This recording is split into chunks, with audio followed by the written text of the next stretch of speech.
Alors juste avant qu'on démarre les amis, je voulais préciser à ceux qui n'avaient pas vu passer l'info que mes vidéos sont désormais disponibles en podcast. J'ai pensé en gros à ceux qui prennent la route le matin, les transports en commun, peut-être au petit-déj, avant de s'endormir, à la salle de sport, que sais-je, ou peut-être ceux qui ont juste pas envie de voir mon visage, que toutes mes vidéos, que ce soit sur Spotify, Apple Podcast, toutes les plateformes d'écoute, sont désormais disponibles au format audio, si ça vous intéresse.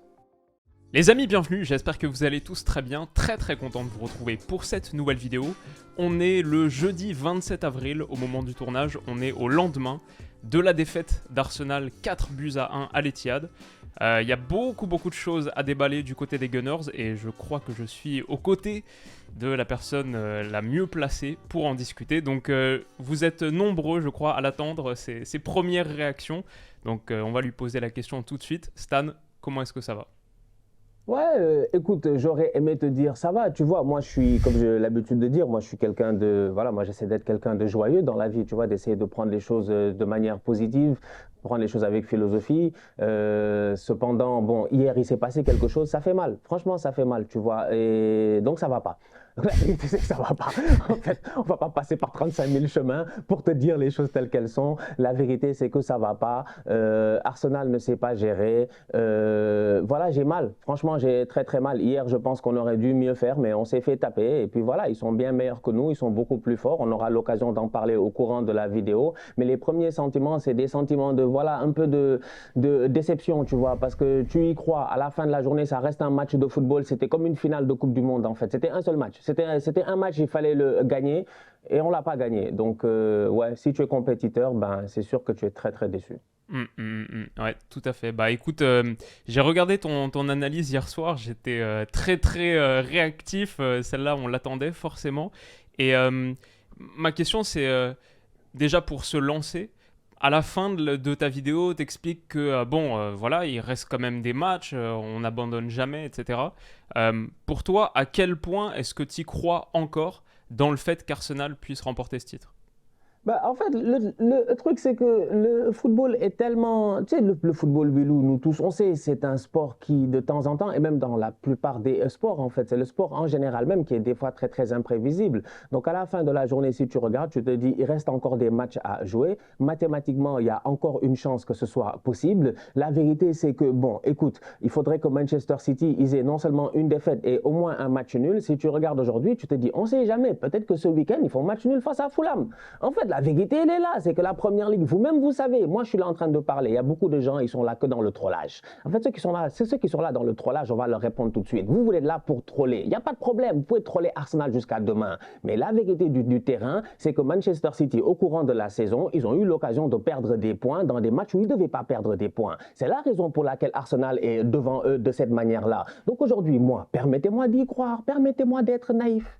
Permettez-moi d'être candide, s'il vous plaît, franchement. Permettez-moi de voler de mes propres ailes tel Voltaire. Permettez-moi, franchement, on peut être candide. On peut vraiment être candide aujourd'hui et se dire peut-être qu'on va s'en sortir. Parce que je me dis, tout est possible. Tu peux faire match nul face à Fulham. Tu peux perdre des points peut-être. Je pense qu'ils ont un match à jouer face à Chelsea. On ne sait jamais. Ouais. Franchement, tu peux perdre un point. Et moi, comme je dis, je crois vraiment en la dernière journée de ce championnat-là. Le match à Brentford, chez eux là-bas, ce ne sera pas facile pour Manchester City. Solidarité londonienne oblige. Brentford fera le travail. Arsenal fera le travail. Moi, je continue d'y croire. J'ai envie d'être naïf et d'y croire comme j'y ai cru toute la saison. Tu vois, okay. C'est pas aujourd'hui que l'éléphant il est tombé que je vais le laisser tomber quand même, franchement. Nous, on n'est pas comme ça. Hein. On ne laisse pas tomber nos éléphants comme ça. Ok, ça marche. Bah écoute, c'est vrai que quand tu regardes je crois que les agrégateurs statistiques, genre les sites 538, etc., qui essayent de faire des projections, c'était un peu le truc qui revenait notamment sur BT Sport à la suite du match, c'est 7% de chance pour Arsenal de remporter ce titre, parce que notamment le calendrier qui suit, mais ça c'est un truc dont on parlait depuis un moment, même avant le match de Man City, on se disait, il y a ce match de City qui fait peur là, qui arrive, mais ensuite il y a Newcastle, déjà il y a Chelsea, puis il y a le déplacement à Newcastle, il y a Brighton, il y a même Nottingham Forest. C'est pas l'équipe que tu as envie de jouer sur une fin de championnat où ils vont devoir se battre pour le maintien, etc. A priori, tu préfères jouer des gars qui sont plutôt dans le ventre mou. Donc, perso, bon, moi, si je dois m'exprimer là tout de suite, je pense que 7% de chance, c'est à peu près un juste reflet de ce qu'il faudrait pour qu'Arsenal l'emporte. Je pense Perso, je pense que c'est fini. Après, c'est le sport, évidemment. Il y a 7 matchs encore pour City. C'est aussi 7 possibilités de se prendre les pieds dans le tapis. C'est vrai que pour l'instant, ils ne sont pas encore leaders. Mais en fait, le truc, c'est que j'ai du mal à imaginer Arsenal faire 5 victoires sur les 5 matchs qui restent. Même mentalement, là, c'est quand même une équipe qui reste sur 4 matchs consécutifs sans victoire en Première Ligue. Il va falloir rebondir et j'ai du mal à les imaginer prendre 15 points. Arteta, en conférence de presse d'après-match, on lui a posé la question, est-ce qu'il faudrait 90 points, les 75 actuels plus 15 autres? Il a fait oui, sans doute. Il faudrait 90 points pour se laisser une chance d'y croire et j'ai du mal à voir Arsenal aller chercher ces 90 points. Mais on verra, parce que c'est vrai que pour l'instant, ils ont fait cette saison magnifique, sans doute au-delà des espérances.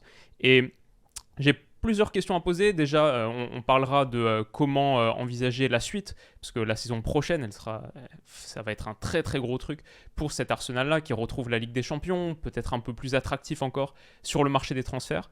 Mais si on se dit que le titre est perdu, ou si à la fin de saison, le titre est perdu et qu'Arsenal finit deuxième, pour toi, c'était quoi les moments charnières un peu, les moments d'inflexion? Où est-ce que ce titre il est perdu s'il est perdu? Parce que moi, je vois une équipe qui était, comme Guardiola, il l'a rappelé aussi avant le match, après le match. Guardiola, il parlait de cet Arsenal, il disait, oubliez pas, Arsenal, c'était 50 points à la mi-saison. C'était une équipe qui était partie sur un rythme de centurion. Le début de saison, il est absolument impressionnant. Et moi, je trouve que c'est fou quand on se souvient quand même sur la saison d'Arsenal en Première Ligue. Il y a eu des matchs, mec, la victoire 3-2 contre Bournemouth, la victoire 3-2 contre United, avec ses buts dans les toutes dernières minutes, là, Martinelli, Reiss Nelson. Genre ça ressemblait à des vraies victoires de champions arrachées avec le mental. Cette équipe, elle semblait invulnérable et presque condamnée mentalement à remporter ces rencontres difficiles. Donc, ça a été quoi le problème finalement? Est-ce que c'est l'absence de Gabriel Jesus, même si ça s'est plutôt bien passé sur cette période? Est-ce que ça a été la série de matchs nuls récente qui démarre à Anfield? Peut-être cette passe ratée de Martinelli pour Saka là, à la toute fin, est-ce qu'on en reparlera pendant quelques années encore? Ou est-ce que c'est juste peut-être tout simplement le fait de n'avoir jamais réussi à battre City sur une saison? 3 matchs avec le match en FA Cup, 3 défaites. Est-ce qu'elle est là aussi la différence? Pour toi, c'est quoi les points d'inflexion de cette saison? Non, mais il y a plein de choses que j'ai envie de dire. Tu vois, pour moi, il s'est passé énormément de choses au courant de cette saison. Elle n'est pas encore terminée. Donc voilà, Ouais. on se dit qu'il y a encore des choses qui peuvent se passer. Tu vois, peut-être que notre destin n'est pas encore écrit. Peut-être que les choses ne sont pas encore bétonnées. Mais tu vois, moi, la première chose qui me vient en tête, je suis désolé, franchement, no disrespect. Mais bon, vous me connaissez très bien. Pas trop de langue de bois. Donc moi, je dis les choses telles qu'elles sont. Le premier facteur, je pense, c'est la reine. Franchement, sorry, mais c'est la reine. En fait, la reine, elle est décédée à un moment où on a repoussé tous les matchs. C'est ça qui a fait qu'aujourd'hui, on s'est retrouvé avec City back-to-back après la Coupe du Monde. On devait jouer City depuis longtemps. En fait, on aurait pu perdre face à City en octobre ou en novembre. Tranquille, on perd, on est d'accord. Ils sont meilleurs que nous, on perd. Mais après, tu as évacué le stress de te dire que toi, tu as déjà joué Manchester City. C'est fini. Ta saison, tu la continues tranquillement. Tu sais que les gars sont derrière toi. Tu sais qu'ils sont meilleurs que toi. Tu sais que tu n'as plus à les jouer, mais tu restes focus sur ce que tu as. C'est le contraire qui s'est passé au niveau d'Arsenal. Ça, c'est un facteur qui, comme j'ai dit, moi, ça fait longtemps que ça me turlupine, je dis bien, dans ma tête. Ça tourne à gauche et à droite. Je m'assois et je dis, attends, franchement. Yeah, God save the Queen, mais elle ne nous a pas sauvés. Elle ne nous a pas sauvés, franchement. En toute honnêteté, parce que dès que ce 2 semaines-là, normal, tout à fait normal, tu vois. On est là, on fait des blagues et tout, mais tout à fait normal. 2 semaines, je pense, de deuil national et tout. Mais 2 semaines, il n'y a pas eu de rencontres, si je ne me trompe pas, plein de rencontres qui ont été repoussées. Donc, si je ne me trompe pas, je pense à ce moment-là, le match face à Manchester City. Finalement, les calendriers se sont suivis, ça a été un peu compliqué. La Première Ligue a toujours un tout petit peu repoussé ce match-là. Ouais. On revient de la Coupe du Monde, on les joue, ils nous tapent. Et on sait qu'on doit rejouer contre eux, même pas genre 8 semaines après environ, dans un match décisif, et on sait qu'on n'a plus le droit à la défaite. Mais la vérité, Willou, c'est quoi? C'est qu'Arsenal a perdu face à City hier. Mais c'était quoi la dernière défaite d'Arsenal avant le match face à City hier? C'était face à City. Everton? Ah oui, City, ouais, c'est vrai. Je pense que c'était face à City, si je ne me trompe pas. T'as raison, non, c'est vrai, totalement, c'est vrai. C'était Everton juste avant la première fois qu'ils jouent City, justement. Il y avait Everton et peut-être un match nul contre Brentford ou un truc comme ça. Mais t'as raison, c'était City, effectivement, il y a 12-13 matchs. C'est pour cela que moi je dis aujourd'hui que City, en fait, c'est un ascendant psychologique qu'ils ont sur nous. Franchement, c'est notre grand frère, quoi. C'est la même manière que Pep, il a eu à inculquer certaines choses sûrement à Arteta, même s'il y a eu un partage qui s'est fait sans aucun problème entre les deux. Tu vois, Arteta, ça se voit que c'est pas un tocard. Oui, c'est vrai, au début, on a été très dur et tout. Nous-mêmes, on a été impatients. Mais aujourd'hui, on voit que Arteta, c'est pas du tout un tocard. Mais Pep reste quand même à un ascendant psychologique sur lui. Parce que hier, moi, je peux pas comprendre que Arteta n'ait pas eu de plan B. Toi-même, tu l'as dit à un moment donné, je pense que tu l'as tweeté. À un moment donné, tu regardes le match, tu regardes, tu te dis, mais on peut jouer jusqu'à après-demain, mais on va jamais s'en sortir. Donc c'est pour cela que pour moi, aujourd'hui, premier facteur, je suis désolé, de Queen. Deuxième facteur, à mon humble avis, franchement, je regarde cette équipe d'Arsenal-là et je me dis aujourd'hui, et j'ai eu l'occasion de le dire en début de saison, on était ici assis ensemble tous les deux et je te l'ai dit, si Arsenal a un 11 de départ qui réussit à être en santé toute la saison, Arsenal peut être champion. Moi, je l'avais dit ici, les gars peuvent aller voir dans les vidéos. Le problème, il est simple, c'est qu'au courant de la saison, plusieurs fois, notre 11 de départ a eu des boys importants qui sont tombés malades. Et donc, du coup, tu perds Jesus. Nketiah fait le travail pendant quelques matchs. Après, ça devient un tout petit peu compliqué. Heureusement que sur les côtés, tu as Saka et Martinelli qui prennent le dessus. Heureusement qu'ils ne se sont presque, je pense, si je ne me trompe pas, absolument pas blessés au courant de la saison. Ces deux-là, tu les aurais perdus. Je ne pense même pas qu'on serait là aujourd'hui, je dis bien, à la première place. Donc, en fait, la vérité, c'est qu'à froid, quand tu t'assois calmement, tu regardes, tu te dis, pour moi, cet effectif-là, il a encore une fois surperformé. L'année passée, je l'avais dit, quand on se battait pour la Ligue des Champions, je disais qu'Arsenal avait surperformé parce qu'on n'avait pas l'effectif pour se battre contre les Tottenham et tous ceux qui sont allés en Ligue des Champions devant nous. Cette année, on n'a pas l'effectif pour être premier du championnat, mais pourtant on l'a fait. Ce qui veut dire que Arteta, pour moi, il réussit à aller chercher le meilleur de cet effectif-là. Mais jusqu'à présent, il n'a pas encore les moyens, il n'a pas encore les joueurs qu'il faut. Hier, quand on joue face à City, Will, où je suis désolé, franchement, tu regardes mon équipe, je regarde l'équipe de City, mais moi, plusieurs fois, j'ai envie de faire des changements. Même Thomas Partey, à un moment donné, j'ai envie de le sortir, mais j'ai personne. En fait, j'ai personne. Donc, tu es obligé de dealer avec ça. Tu as perdu Tomiyasu. Tu as perdu, je dis bien, Saliba. Donc, tu es obligé de faire jouer, je dis bien, Rob Holding. Hier, j'étais assis, début de match, je me suis dit, hé, Arteta, si tu avais osé faire jouer Zinchenko côté droit, Kearney côté gauche, avec axe central, Ben White et puis l'autre, comment il s'appelle, Gabriel, pour leur dire de tenir Holding, mais je te jure que même si on perdait, je ne lui en aurais pas voulu, parce que j'aurais dit, il a osé, en fait. Il a osé, parce que je sentais qu'il fallait oser quelque chose, mais on ne peut pas s'en sortir, on n'a pas l'effectif qu'il faut. Donc aujourd'hui, je suis désolé.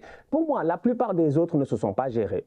Les Liverpool, les Chelsea, tout ça là, ils ont foiré leur saison. En début de saison, Arteta l'a dit lui-même hier en conférence de presse, il le dit, en début de saison, tout le monde disait qu'Arsenal finirait 5e ou 6e. Arsenal a été premier pendant toute la saison.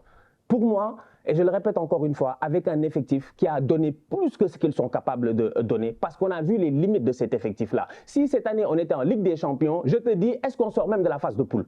C'est moi qui le dis. Et j'ai pas peur de le dire parce qu'il faut voir les choses telles qu'elles sont. Oui, en Europa League, tu as Fly, mais viens en Ligue des Champions, tu vas voir. C'est pas la même chose. Moi, je sais que je n'ai pas encore l'effectif. Donc, pour moi, cette saison, à la fin de la journée, pour le moment, l'effectif, l'arène et la jeunesse, c'est le dernier point. On est encore trop jeune. C'est vrai. L'effectif le plus jeune, tout ça, c'est vrai, mais on est trop jeune. Franchement, il faut arrêter de sourire. Hier, Rob Holding est là en train de sourire avec Haaland. Tu souris pourquoi? Tu souris pourquoi? Mais insulte-le! Mais insulte-le, franchement. Je ne sais pas, c'est un Norvégien. Traite-le de saumon. Dis-lui, je vais te fumer, toi. Je vais te fumer, toi, durant tout le match. Je sais pas, sois méchant avec lui. Tu vois, sois taquin, sois... Mais tu es là à sourire, le gars te met des accélérations et tout. Mais c'est pas sérieux. On est encore trop jeune, trop soft. Mais bon, c'est pas grave. Pour moi, franchement, j'ai mal parce que... Voilà quoi, je me disais, parce que l'année prochaine, ça va être difficile. Hein. Ouais, bien sûr. Mais voilà, ouais.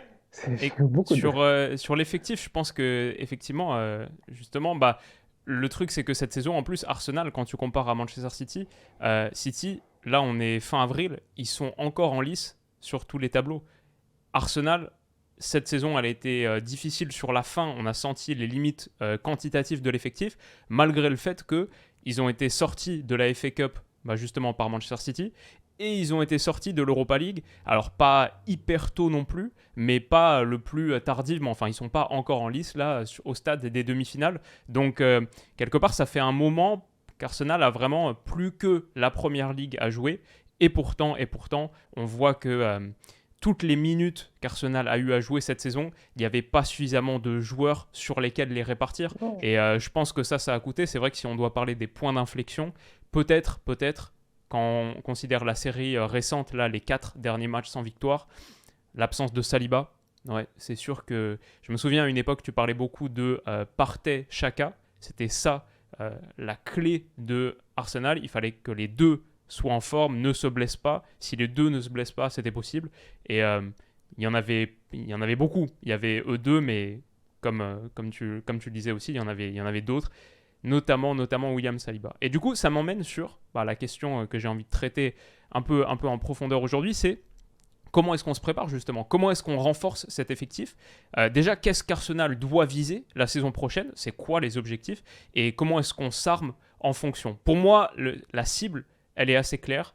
En Première Ligue, il faut continuer dans la même veine. Il faut être un challenger. Il faut être un prétendant. Genre, le duopole historique de Première Ligue sur les dernières saisons, ok, c'est Man City, Liverpool. Maintenant, il faut que ce soit Man City, Arsenal. S'il y en a d'autres qui se mêlent à la course au titre, très bien. Mais nous, on doit y être. Ça doit être absolument ça le message au niveau du club. Construire sur cette saison et être encore un contender l'année prochaine, encore un contender dans 2 ans, continuer à être un prétendant au titre saison après saison et que cette percée-là, ce soit pas une belle histoire ou une semi-belle histoire sans lendemain. Donc ça, c'est sur la scène nationale. Et puis bien sûr, il y a un autre très très gros truc qui revient. Arsenal, ça fait combien de temps qu'ils n'ont pas été dans le top 4? Ça fait genre 6-7 saisons qu'on les a pas vus dans le top 4. Bah là, ils retrouvent la Ligue des Champions. Et en Ligue des Champions, on a vu cette saison aussi, il y a eu des trucs, des parcours un peu hors normes, même actuellement. On a une demi-finale AC Milan, Inter. Il peut tout se passer sur cette Ligue des Champions. Arsenal, pour moi, doit avoir l'ambition d'aller loin. Pas juste sortir de la phase de groupe, s'équiper pour aller loin et faire un parcours européen. Mais donc, c'est une difficulté en matière de niveau maximum, évidemment. C'est aussi une difficulté sur l'effectif. Construire cet effectif et avoir suffisamment de profondeur. Donc, déjà, toi, comment est-ce que tu vois la saison prochaine, les chantiers de la saison prochaine, ce qu'il faut atteindre la saison prochaine et comment est-ce que tu veux équiper Arsenal en conséquence? Quels sont les secteurs prioritaires? Comment est-ce que tu vois les choses? Pour moi, déjà, à la base, tu vois, tout à l'heure, je parlais de surperformance. Donc, ça veut dire que d'un côté, on est un peu en avance sur le planning. Ouais. Tu vois, genre, je ne sais pas, est-ce qu'on ne s'attendait pas forcément à ce qu'Arteta il joue le titre maintenant, tu vois. C'est vrai. Se disait Arteta, bon, il a qu'à d'abord gérer le top 4, puis l'année prochaine, on va voir peut-être qu'il va challenger City et tout. Donc là, déjà, tu es en avance. Mais le problème, c'est que toi, tu es en avance, mais il ne faut pas vivre un peu tout seul dans un monde un peu en autarcie. Il faut regarder autour de soi, voir ce que font les autres, et tu te dis... J'ai l'impression que Newcastle aussi, ils sont en avance en fait sur leur planning. Ce qui veut dire que la saison prochaine, directement, elle devient beaucoup plus compétitive et beaucoup plus difficile. Tu vas tomber sur un Liverpool qui va se racheter. Chelsea, on va voir ce que ça va donner. Sans Coupe d'Europe, peut-être que cet effectif-là, s'ils réussissent à régler tous les problèmes financiers, ils vont être très bons. Donc du coup, je me dis, il va falloir qu'Arsenal soit beaucoup plus dangereux, beaucoup plus sharp. Et il va falloir apprendre de toutes les erreurs qu'on a eues cette saison. Donc déjà, à la base, on regarde cet effectif-là, on s'est dit, c'est un bon effectif, mais, je répète encore une fois, on aurait dû être capable d'aller plus loin en Europa League. On ne l'a pas fait et on a vu aussi les limites de notre effectif par rapport à l'Europa League. Il y a des boys sur lesquels on comptait sur le banc, mais qui malheureusement, toute la saison, n'ont pas délivré. Emile Smith-Rowe, la saison passée, c'était un gars sur lequel on avait beaucoup d'espoir. On s'est dit, il va revenir de blessure, il va nous donner quelque chose. Il n'y a absolument rien eu de sa part cette saison, ça a été assez compliqué. Donc, du coup, tu as un boy qui porte ton numéro 10, tu as un boy qui aurait dû être normalement un facteur très important sur la ligne offensive, mais qui n'a pas eu cet impact-là. Donc, Jesus, quand il s'est blessé, ça a été aussi compliqué, même si Nketiah, il s'est géré. Donc, pour moi, aujourd'hui, franchement, je suis désolé, il va falloir qu'Arsenal, on aille chercher, je pense, un attaquant. Il nous faut un numéro 9. Certes, je sais qu'on a d'autres problèmes, mais d'abord, moi, j'aimerais commencer par l'attaque. Il nous faut un numéro 9. Aujourd'hui, vu la manière à laquelle les championnats sont en train de partir, vu la manière à laquelle les équipes sont en train de jouer, tu te rends compte que la plupart de ces grandes équipes-là, elles ont des top attaquants. Si je regarde en Ligue des Champions, les équipes qui sont qualifiées, je dis bien en demi-finale, les gars ont des top attaquants. Aujourd'hui, Arsenal, si on a cette ambition-là, c'est peut-être pas forcément Osimhen que tu vas aller chercher ou je ne sais pas qui d'autre, mais en tout cas, tu as besoin d'aller chercher un top attaquant. En Première Ligue, il y en a. On parle peut-être de, comment il s'appelle là, on parle de Oli Watkins, on parle de l'autre boy qui est à Brentford, j'ai oublié son Tony, Ivan Tony peut-être, on parle de l'autre boy là qui est à Calvin, comment il s'appelle là, putain, qui est à Calvert-Lewin, Calvert-Lewin, à Everton à un moment donné, on avait parlé de lui, je sais pas, va chercher un boy dans le championnat, peut-être qui est pertinent, qui est chaud. Moi, je pense que le boy de Aston Villa, là, c'est peut-être lui qui est le plus en pole position en ce moment avec Unai Emery. Va négocier avec lui, va chercher un top attaquant que tu sais que lui, franchement, en championnat, et si tu donnes l'occasion de briller en Ligue des Champions, il peut faire quelque chose avec les Jesus et puis tout ça. Ça, c'est déjà un chantier qu'il faut essayer, je pense, de sécuriser. Il nous faut un numéro 9 parce que je pense que Gabriel Jesus, dans le football dans lequel on joue, il est très utile, il est très pertinent, mais de temps en temps, on a besoin d'un point de fixation. Un point de fixation t'aurait peut-être permis hier de plus fatiguer en fait Manchester City dans les relances derrière. Ouais, Cependant, de sortir de la pression C'est étouffante ça. qu'ils ont mis en place, ouais, avoir effectivement une solution pour du jeu long. Et j'ai aucun profil comme ça en fait dans mon équipe. Ouais, Donc moi quand je regarde mon équipe par rapport aux autres, comme je dis, c'est pas forcément on est là, ouais, Arsenal, machin. Non, tu analyses froidement, tu regardes, tu te dis non, boy, gars, moi j'ai beaucoup de points faibles. C'est ce que je disais aux fans du Barça hier dans le débrief. Je disais, mais vous êtes premier, vous allez être champion, mais il y a beaucoup de points faibles en fait. C'est pour ça que vous avez été éliminé tôt en Ligue des Champions, quand tu y repenses calmement. Donc aujourd'hui, je regarde Arsenal, je me dis, offensivement, on a des problèmes. Sur les côtés, on a besoin, je pense, on a besoin d'un banc.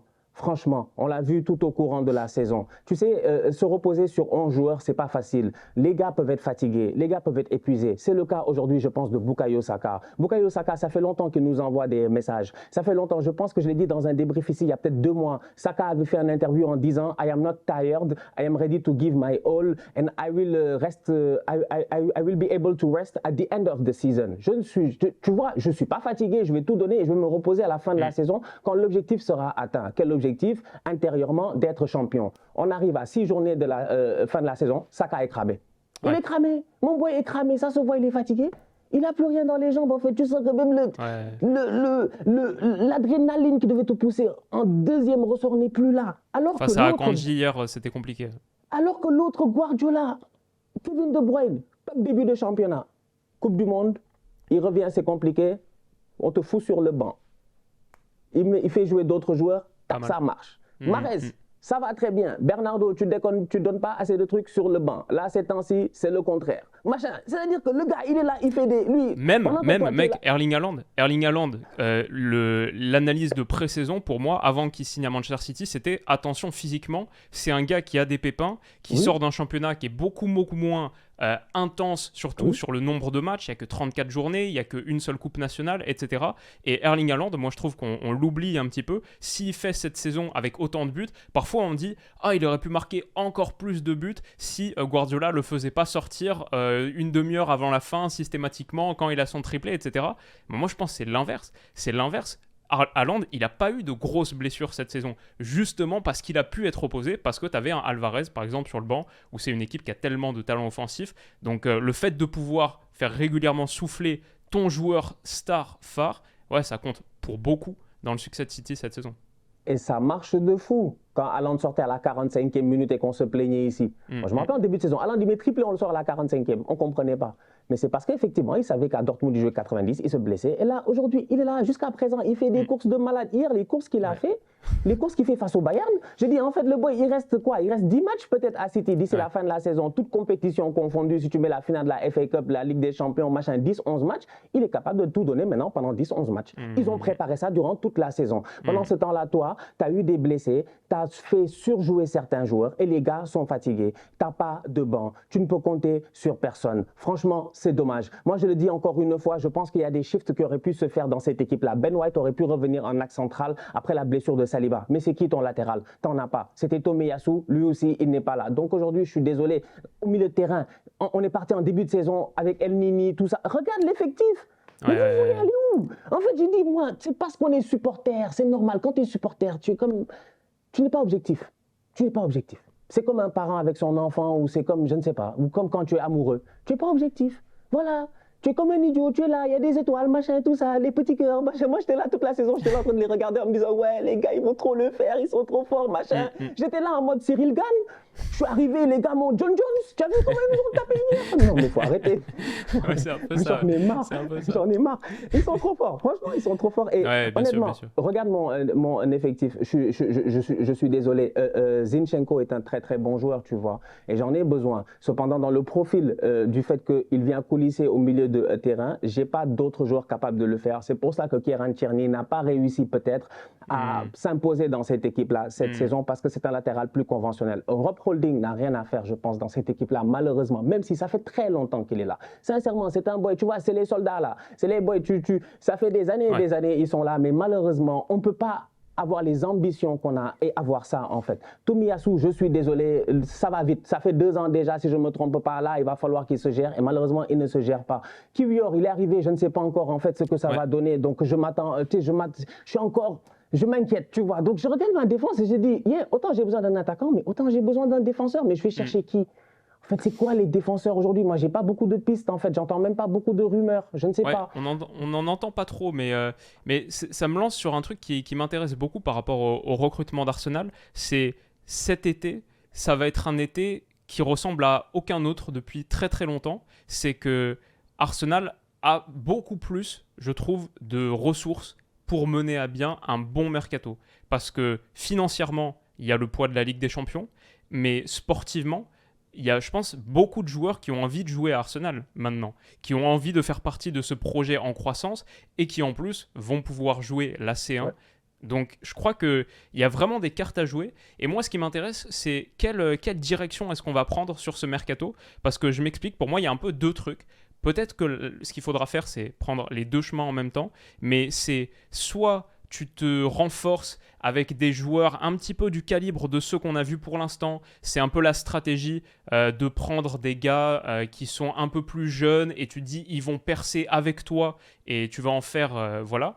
Soit tu prends des gars qui sont déjà établis, genre 2 ou 3 fois plus chers, mais ils t'apportent tout de suite un immense supplément de qualité. Genre, le moment où tu les recrutes, avant même qu'ils aient joué 1 minute sous ton maillot, tu sais que ça va être un de tes top 3 meilleurs joueurs de l'effectif. Genre, typiquement, si demain, quand City a pris Haaland, par exemple, quand City prenne Haaland, voilà, l'idée c'est on va franchir un niveau supplémentaire de qualité avec un gars qui arrive, il est tout de suite dans le top 3 des meilleurs joueurs de l'effectif. Si demain, par exemple, au milieu de terrain, on parle beaucoup de Declan Rice, Caicedo, etc. Mais tu vois, moi, je les aime bien, mais ça me semble pas être un niveau, genre tu propulses pas, tu mets pas un niveau supplémentaire énorme de qualité en plus. Ce serait différent par exemple si tu prenais Bellingham. Évidemment tu peux pas, je sais il est beaucoup trop cher, etc. Il n'est pas sur le radar d'Arsenal, ok. Mais ça c'est le genre de joueur qui te fait passer un cap direct. Là ok tu rentres dans la catégorie Ligue des Champions, Challenger de Première Ligue. Et par exemple, quand je regarde le mercato de l'été dernier d'Arsenal, Jesus, Zinchenko, c'est très bien. Ils ont hyper bien servi. On les mettrait dans le top 5, top 6 des meilleurs joueurs d'Arsenal cette saison, sans aucun problème. Mais comment est-ce que tu peux vraiment ambitionner de challenger Manchester City sur les années qui viennent, Je ne dis pas que Jesus et Zinchenko, ce n'était pas une bonne idée. Mais comment est-ce que tu peux challenger sur les années qui viennent Manchester City en prenant les joueurs dont City ne veut plus, n'a plus besoin? La réalité, c'est qu'Arsenal, désormais, pour passer, je pense, la prochaine vitesse, il faut réussir à se positionner sur les mêmes joueurs que City veut. Peut-être sur les joueurs que City ne peut même pas attirer parce qu'ils ont déjà tellement de profondeur que les gars se disent « Ok, City c'est bien, évidemment, c'est Guardiola, c'est la possibilité de gagner des titres, mais combien de minutes est-ce que j'aurai vraiment ?» Et là, peut-être Arsenal a une carte à jouer en plus en se positionnant sur des mecs, et je te donne des exemples. Tout à l'heure, tu as parlé de Victor Osimhen, effectivement, je pense que ça va être compliqué, mais moi, j'aimerais bien voir, plutôt que certains joueurs dont on parle, qui sont encore... Il y a un point d'interrogation, un vrai point d'interrogation. Moi, j'aimerais voir Arsenal se projeter sur des mecs du niveau, de la trempe de un Rafael Leao, par exemple. Peut-être un Nicolo Barella, des trucs comme ça. Des mecs, tu les recrutes, tu sais qu'ils sont tout de suite, top 3 des joueurs de ton effectif. Et Leao, évidemment, ce serait extrêmement difficile, mais il lui reste 1 année de contrat. Est-ce qu'il va prolonger? Est-ce qu'il n'y a pas un truc à jouer par rapport à ça? Barella, bien sûr, ce serait difficile. C'est des clubs qui ne vont pas vouloir se séparer de leurs joueurs stars. Mais pour moi, c'est ça. Au-delà du fait de se renforcer quantitativement, je pense, c'est vrai, Arsenal a besoin de se renforcer quantitativement, et ça c'est plus avec des joueurs, on va dire 8 sur 10, mais je pense qu'Arsenal, pour passer ce niveau supplémentaire, a besoin de prendre un joueur, au moins un joueur, 10 sur 10, 9,5 sur 10. Et Arsenal dépense quand même, quand tu regardes l'année dernière, la saison dernière, entre le mercato estival et le mercato hivernal là, de janvier 2023, c'est entre 150 et 200 millions qui ont été dépensés avec les Trossard, les Jorginho l'hiver, mais 50 millions pour Gabriel Jesus par exemple, c'était pas rien. Et quand tu remontes un peu plus tôt, des PP qui ont été achetés, 80 millions. Donc Arsenal, c'est quand même un club qui peut écrire des chèques. Peut-être pas autant que d'autres, mais maintenant ils ont le pouvoir d'attractivité qu'ils avaient moins quand ils jouaient pas la Ligue des Champions, quand c'était pas ce projet séduisant Arteta. Maintenant, ils l'ont. Je pense qu'il faut faire un très gros coup sur ce mercato d'été, pas juste quelques bons coups bien sentis. Il en faut de ça aussi, mais il faut faire un très gros coup. Non, mais définitivement, tu as parfaitement raison par rapport à ce que tu dis. C'est vrai que déjà, l'attractivité a totalement changé. Il y a quelques années, on avait un peu cette étiquette-là. Cependant, les gens n'ont pas oublié parce que je pense que le legacy, le patrimoine qu'ont laissé en fait les Henry, les Vieira, les Bergkamp, les Pires, les Invincibles, machin, et même avant, en fait, les Ian Wright et puis les Emmanuel Petit et puis tout ça, etc. Je veux dire, les différentes générations qui ont brillé sous Arsène Wenger, ce legacy-là, a amené Wenger à être même intronisé au Hall of Fame la dernière fois avec Sir Alex Ferguson. Donc on sait que quand même c'était les deux grosses figures montantes. Ce legacy-là est quand même resté dans la tête des gens. Les gens n'ont pas oublié, tu vois. Donc c'est vrai que ces derniers temps, on a été les tocards de la classe. Cependant, là, on est en train de se relever et ça, c'est positif. Et donc effectivement, immédiatement, les connexions se refont. Tu dis, ah, je revois mon Arsenal. Je revois le Arsenal que je me rappelle, je voyais dans les années 2000, en fait. L'Arsenal qui est capable d'aller challenger pour le titre, qui a un beau football en plus de ça, qui fait plaisir, qui a des jeunes, tu vois, et tout. Et aujourd'hui, quand je regarde cette équipe d'Arsenal-là, je me dis oui, effectivement, elle est revenue un tout petit peu dans ce pattern-là. Et ce qui est positif, c'est que maintenant, avec la Ligue des Champions qui va arriver la saison prochaine, on a beaucoup plus de moyens. On est capable d'aller chercher des top players. Et tu as parfaitement raison. Il faut aller chercher ce genre de joueurs-là. Moi, j'en ai marre, en fait, d'être là. Tu vois, ce que tu dis là, moi, dès que tu as dit dans ma tête, j'avais trop de trucs. J'étais comme, ouais, il a trop raison, parce que j'oublie des affaires. Ça me frustre. 1, 2, 3, on me dit, ouais, Mason Mount. J'ai dit, Mason Mount pour aller où? J'ai dit, pourquoi moi je vais aller chercher Mason Mount? Pourquoi Mason Mount? C'est les genres de transferts qu'on veut nous refiler. Je dis, ok, d'accord, je comprends que Edu, tout ça, là, ils ont des potes à Chelsea, je comprends. Mais moi, j'en ai marre, moi, des faux transferts de Chelsea, là. Tu vois, les David Luiz, les machins, tout ça. On n'en a pas besoin. Je suis désolé. Jorginho, la dernière fois, c'était petit dépannage parce qu'on s'est dit que El Nini n'était pas là d'ici la fin de la saison. On voulait Caicedo. Brighton, ils ont fait le forcing, ils ont refusé. Donc, du coup, il fallait trouver une solution rapidement pour que ça fonctionne. Jorginho est venu. Il nous a même offert un point à un moment donné. Là, il a mis un but pertinent. C'est bien. Franchement, il n'y a rien à dire. Jorginho, voilà, il a fait le travail. Mais, comme tu dis, il faut aller se positionner sur les vrais joueurs. Sur les joueurs qui sont capables de t'amener une vraie plus-value sur le terrain, en fait. Des gars que tu sais, ils sont bankable. Ils vont claquer des buts ou ils vont défendre, ils vont avoir des clean sheets. Et c'est de ça dont Arsenal a besoin. Et je pense qu'on a besoin d'un top player à chaque ligne. Pour vraiment être compétitif et réussir à peut-être s'en sortir avec Manchester City, en fait. Il nous faut un top player à chaque ligne. En défense, ok, soit tu vas chercher un latéral pour remettre Benjamin White. Putain, moi j'ai tellement dit blanc que je suis perdu. Benjamin White, je dis en axe central. Tu vas mettre Benjamin en axe central. Soit tu vas chercher un autre top central, en fait. Tu vois. Au milieu de terrain, c'est vrai, Bellingham, tu peux pas. Bon, je ne sais pas. Il y a des joueurs. Nous, on va encore se positionner sur certains boys prometteurs. En fait, Arteta, il a un peu cette philosophie-là avec Edu aussi. Donc, je me dis, on va sûrement retourner sur Caicedo. On va aller sur Declan Rice, tu vois. On va aller sur ce genre de profil-là. Pour moi, c'est des bons profils en première ligue. Est-ce qu'ils ont l'expérience en Ligue des Champions? Non, mais tu peux aller chercher la bonne balance qu'il faut. Mais dans tous les cas, il va falloir sortir le chéquier et puis oser effectivement se placer. Maintenant, on peut discuter. En fait, il ne faut pas avoir peur, en fait, dans la vie. Il ne faut pas avoir peur. On peut s'asseoir et puis discuter avec les gars, sincèrement. Je veux dire, ça me rappelle un tout petit peu. Je veux dire, moi, quand je suis arrivé sur YouTube, il y a quoi, 5-6 ans, un truc comme ça. Je veux dire, je regardais certains comptes et j'étais comme, ouais, les gars, ils sont loin, putain, c'est incroyable et tout. Mais après, dans ma tête, j'étais comme, un jour, je vais y arriver, je vais travailler. Et puis aujourd'hui, maintenant que j'ai travaillé, j'arrive à un certain niveau, je me dis, ok, d'accord, je me dis, ah, c'est les gars que je regardais de loin, mais finalement, je peux m'asseoir et discuter. Arsenal, c'est la même chose. On doit s'asseoir et discuter. Si les gars viennent mettre, je dis bien 100 millions sur un joueur, on doit être capable de mettre aussi 100 millions. Aujourd'hui, on peut le faire sur le même joueur et venir s'asseoir. Certes, Chelsea, ils ont abusé et ça m'arrange même parce que ça les élimine directement du prochain mercato. Les supporters de Chelsea, là, ils sont en train de parler, ouais, Osimhen, machin. J'ai dit, vous êtes fous, vous, en fait. Vous avez des dettes. Il me parle de Chelsea, il n'y a pas de recrue. Déjà, il faut trouver un moyen de payer le salaire de Lukaku, Nkunku et puis tout ça là. Mais c'est pour dire que pour moi, l'année prochaine, je pense qu'on peut tenter certains coups. Maintenant, à savoir qui. Là, le problème, c'est qu'aujourd'hui, le football est devenu... Tout le monde est presque compétitif. Le fait que les Italiens reviennent en forme n'arrange pas les Anglais. Parce que les Anglais, ils aimaient bien aller peut-être faire leur shopping de temps en temps et tout, mais là, ça devient très, très compliqué, en fait, d'aller faire son shopping en Italie, parce que les frérots italiens, ils n'ont pas envie de bouger, en fait, parce qu'ils sont confortables en ce moment, ils sont bien, leur championnat est de retour, c'est de bon augure pour eux, mais d'un autre côté, en Première Ligue, ça devient peut-être plus difficile d'attirer certains talents à un certain moment. Tu me parles de Leao, mais moi, je rêverais d'avoir Leao. Effectivement, franchement, Leao, Martinelli, mais oui, là, tu as vraiment... Martinelli, tu t'assois sur le banc, il va sur le banc, direct, il va sur le banc, 15 buts ou pas en Première Ligue, il va sur le banc, il va apprendre. Et c'est bien, tu vois. Mais est-ce que Leao va vouloir quitter un Milan peut-être au top? Et c'est la même chose pour les boys, des fois au Napoli, etc. Donc je sais pas. On va voir cet été ce qui va se passer, mais il faut dépenser. Il faut pas avoir peur. Le truc qui est sûr, c'est que c'est vrai que le retour de la Serie A, ça met un peu plus de concurrence, même en Ligue des Champions, on le voit, etc. Mais la Première Ligue, niveau financier, enfin Arsenal...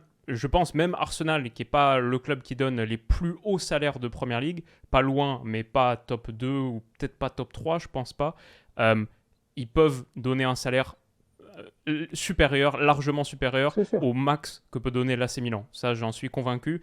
Et ça peut quand même faire pencher la balance. La Première Ligue, c'est un attrait qui est massif, mais je suis d'accord, la Serie A, c'est costaud aussi. Ce serait un beau truc auquel s'attaquer. Et en fait, moi, j'y pense aussi parce que quand je regarde Arsenal, j'ai vu cette saison un collectif extrêmement fonctionnel, sans doute une équipe qui a dépassé les attentes parce qu'elle était extrêmement bien coachée.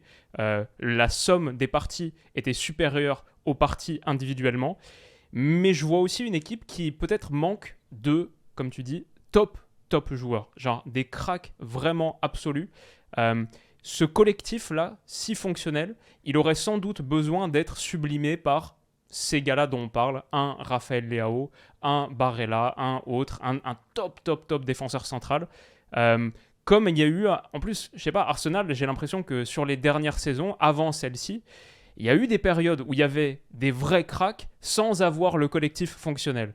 T'as eu des Mesut Özil, t'as eu des Alexis Sanchez, t'as eu des gars qui étaient là-haut, mais il n'y avait pas ce collectif. Maintenant, il y a le collectif, il y a la structure, il y a la base, il y a plein de gars extrêmement pertinents. Il faut le bonifier en faisant ce que City a fait l'année dernière avec Erling Haaland. On en voit les conséquences. Et c'est ce genre de move, je pense, sur lesquels il faut se positionner. Tout à fait. Et puis, aujourd'hui, moi, j'ai envie de dire aussi, il y a le caractère.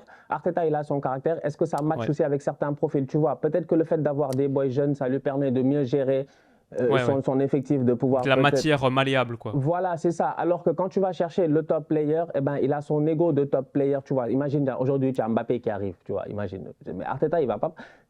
Kylian, on lui parle pas comme ça. C'est vrai. Déjà, Kylian, mais c'est un truc dont on a souvent parlé à propos de Guardiola, justement, qu'il avait besoin de matière qui pouvait influencer, modeler, etc. C'est vrai, t'as raison. Non, c'est pas la même chose, en fait. Donc, c'est pour ça, je pense qu'il a besoin de ce genre de profil-là. C'est pour ça qu'il va chercher certains profils en Première Ligue en se disant que c'est comme si un tout petit peu, il te donnait cette opportunité, cette chance-là, en fait, de faire partie d'un gros projet et tout. Donc, c'est là où ça devient un peu plus difficile. Mais oui, il nous faut ces top players-là. Il y en a certains qu'on est passé à côté. Moi, toute l'année passée, je parlais de Isaac. J'étais là, j'ai dit Isaac, il faut aller acheter Isaac. J'ai dit achetez Isaac, s'il vous plaît, achetez Isaac. Positionnez-vous sur Isaac. Isaac, le voilà, moi, j'ai vu Isaac à la Sociedad, j'ai dit le boy là, il lui faut juste de la confiance, de la santé, il mange bien, il dort bien, c'est un top attaquant. J'ai dit lui, il va te claquer des buts et ça va être utile par rapport à quelque chose. C'est-à-dire qu'il y a plein de choses et l'année prochaine devient plus dure, Willou. Tu vois, Newcastle, tous les joueurs sur lesquels Arsenal va se positionner, Newcastle va se positionner peut-être.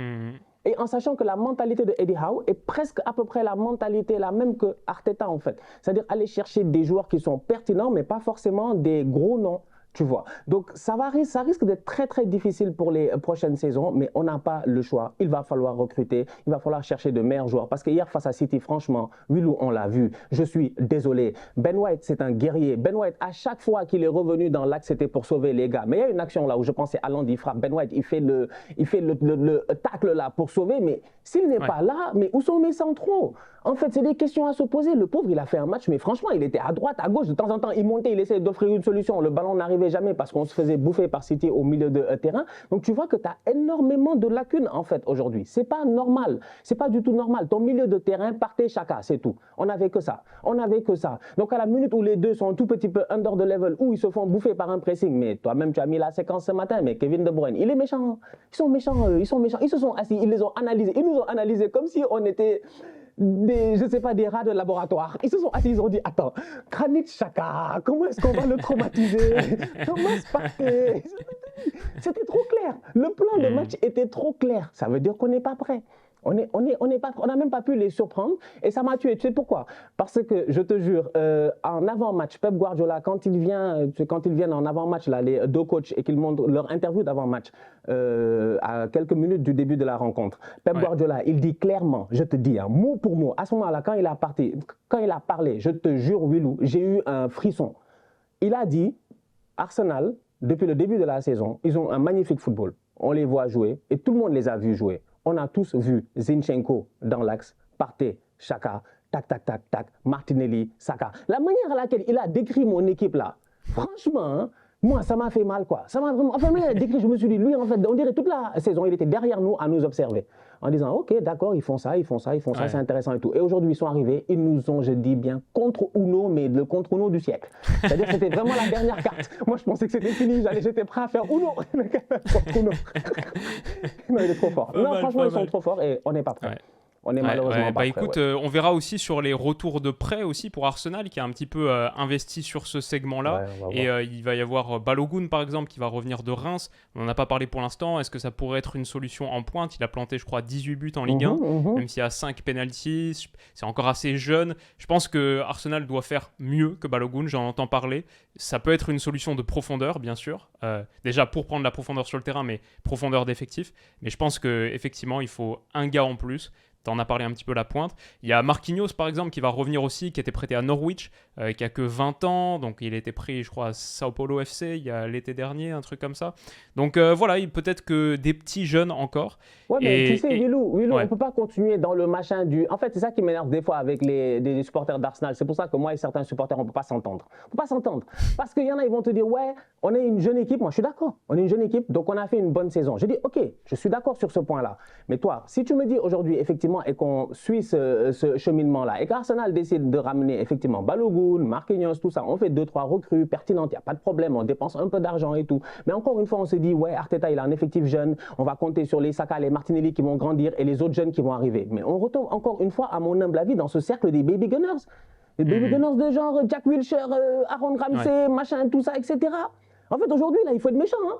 En fait, c'est ça le problème. C'est là que je dis à chaque fois, il faut être méchant. Quand Pep, il s'est assis pendant des années et des années, il n'a pas gagné la Ligue des Champions. Je te dis que quand on lui a proposé Haaland, lui-même, il a dit, quand on lui a dit Haaland est disponible, il a dit à, comment il s'appelle, à Tixi, là, il n'a même pas réfléchi, en fait. Il n'a même pas réfléchi. Il s'est dit, lui, il va régler un problème. C'est ça qu'il faut, c'est une mentalité-là qu'il faut avoir. Donc, moi, Balogun, il fait une très belle saison, on va voir. Apparemment, peut-être qu'on va plus le vendre et tout, on va voir. Marquinhos, tout ça, on va recruter d'autres jeunes. Mais il faut qu'on ait cette mentalité de, we need to be, faut qu'on ait faim. Il faut qu'on ait vraiment faim, en fait. C'est cette mentalité de vouloir tout détruire et c'est ça qui va nous permettre de pouvoir attirer des grands joueurs qui vont nous faire gagner certains titres. Mais à mon humble avis, j'ai pas envie de retomber aussi dans ce cercle-là. J'ai pas envie de l'année prochaine qu'on me dise « Ah, vous avez essayé, vous avez fini 3e. » L'année d'après « Ah, c'était bien, à une journée de la fin, vous avez failli le faire, vous avez fini 2e. » Quart de finale Ligue des Champions, demi-finale Ligue des Champions, c'est dommage. Non. Je te l'ai dit. Arteta me doit une Première Ligue et une Champions League. Je rigole pas, hein. Sinon, je vais le trouver. Le trouver chez lui. Eh bien écoute, je crois qu'on a fait un beau tour d'horizon. Les perspectives, la suite d'Arsenal, le prochain étage de cette fusée. Comment est-ce qu'il doit être bâti avec plus d'expérience ou simplement avec plus de dizaines de millions d'euros, avec quelques très très grosses recrues? On aura des éléments de réponse d'ici quelques semaines. Les amis, on espère que ce petit récap et cette projection vous aura plu. Il y a tellement de choses à dire sur Arsenal et la réalité c'est que cette fin de saison, c'est pas fini, on verra. Peut-être que dans 3 semaines, on se retrouve à faire un débrief sur Arsenal qui reprend la tête de Première Ligue. Mais quoi qu'il arrive, même si ça devait en finir là, c'est une saison de croissance. incontestablement. Et Arsenal continue à faire partie des clubs les plus intéressants du foot européen en ce moment. On a hâte de les voir en Ligue des Champions. Les amis, prenez soin de vous. On se dit à très très vite pour une nouvelle vidéo. Rendez-vous sur la chaîne de Stan où on va faire un point sur Man City. Un petit peu de comparatif historique. La perspective, là aussi, il y a beaucoup de choses à dire. Rendez-vous de son côté. Prenez soin de vous et on se dit à bientôt. Bisous.